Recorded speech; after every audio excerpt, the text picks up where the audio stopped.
going to learn how to make a fruit bouquet. Now, to make the melon balls, you take the melon baller and you twist it inside. And the good news is it doesn't have to be perfectly round, because for our purposes, we're going to cut this part of it flat.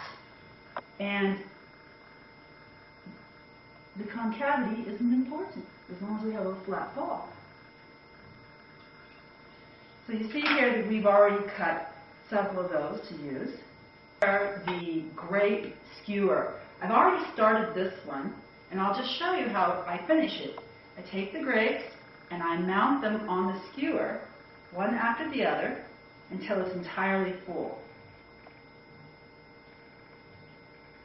Make sure that the skewer does not stick out of the last one. Now we'll prepare the pineapple. We cut off the top.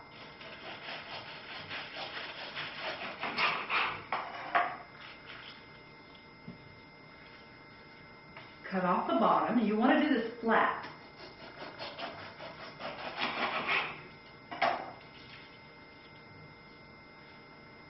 Then the tricky part is to cut the sides down in a slightly rounded manner. Now you keep doing this until the entire pineapple is peeled. Now that we've completely peeled the pineapple, we're ready to cut it into slices. We'll make them about 3/4 of an inch thick. You don't want to core the pineapple. You want to keep the core in the pineapple. Pineapple, and cut the shapes out. We'll start with the flour, using the flour cookie cutter. Center it around the core. Press down. And to make sure that the edges are not ragged, we can use the rough top of the cutting board to scrape and sand the edges down. Then before we remove the cookie cutter, it's a good idea to go around the shape with the knife to cut away any excess fibers.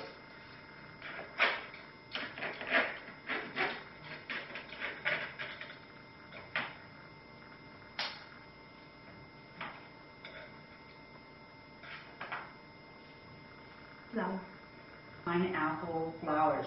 There's two ways to do this. The first way is to take the flour and get one of your long wooden skewers, go straight down into the core, the hardest part of the pineapple. Now you want to extend just a tiny bit above that surface, because what you're going to do is take half a melon ball and use it for the centerpiece of the flower by pressing it against the extension on top. Now the other method, I call this my lateral flower, is where we use a toothpick to go into the core instead of a long skewer. Take your gardening shears and cut the toothpick short, not too short, just extending a little bit up on the surface of the flower. And then you take your half ball melon and place it into the skewer. Then we take our long stem and insert it laterally into the flower. So we have our two different types of pineapple. It started the preparation to insert the strawberries into the base.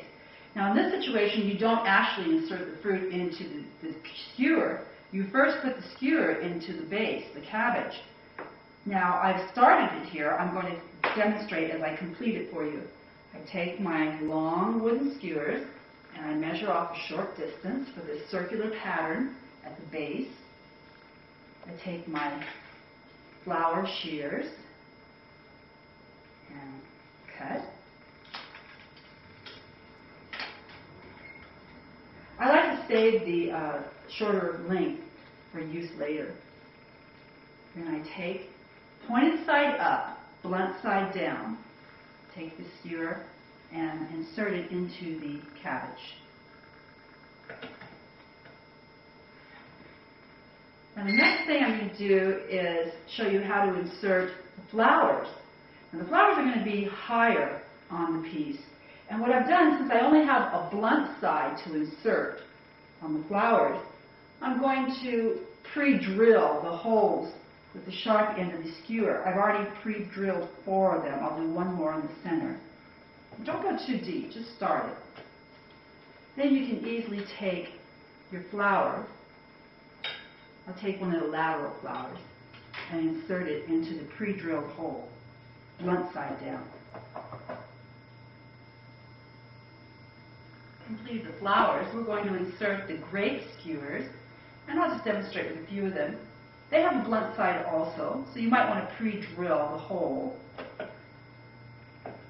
And you just insert it into the base, the cabbage base, in between the flowers. Now it's time to put the strawberries into our base. Now that we've completed the pineapple, melon flowers, and the grape skewers. Now we had those shorter sticks that were acquired by cutting the radius here, and we saved the sticks. Now I call that my intermediate length, and I have a plate full of the strawberries already skewered here. Let me show you how I do it. I use the grape as a stabilizer to keep the strawberry from sliding down on the skewer. And then I get a nice strawberry and insert the cut side down on top of the grape. And then the next length is the full length strawberry. And I will actually have, these are uncut so they have a sharp side. I'll keep the sharp side down, and again I will use the grape as a stabilizer for the berry itself. Insert the grape first, and then find a nice strawberry. Nice big one, because these are going to be on the top. They'll really be a nice display position.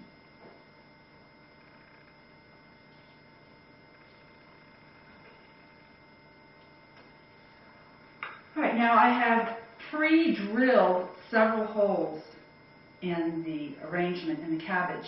So now I'll take the longest of the 2 lengths and insert them near the top in the pre-drilled holes. Now this is a little tricky. I have the sharp side down, so it makes it more convenient. And it's already pre-drilled, so you don't have to go very deeply. And now I'll continue doing that, but after those are all inserted, the longer ones, I'll take the medium length, the intermediate length strawberries, and I'll go just a little further out on the cabbage with those. To insert the strawberries on the bottom row of skewers, the short skewers that we already inserted long ago. And I don't even use grapes for that. We'll just go right into the toothpicks. Don't want to go too far down. This is the last fruit that we'll be putting in.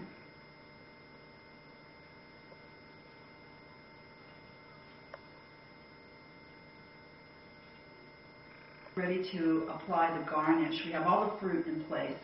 And you can see it's a little bare in between. So we're going to fill up those bare spots with the kale. And the nice thing about the kale, also the cabbage, is when you finish eating the fruit, you'll be able to make a nice soup or salad out of these vegetables, dark green leafy vegetables.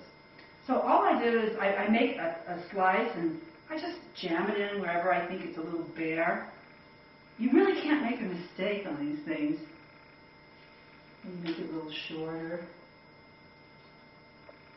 Push it down. Now, if I need help pushing it down, I use my knife or one of the skewers. Jam it back there. Nice base.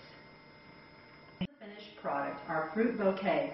We saved a lot of money making it ourselves, and we were able to put some of our personality into it. You should be creative when you do this. Don't make it a standard creation. Do whatever you want to do. And remember that this is the best type of gift to give somebody, because you're giving a gift to their health.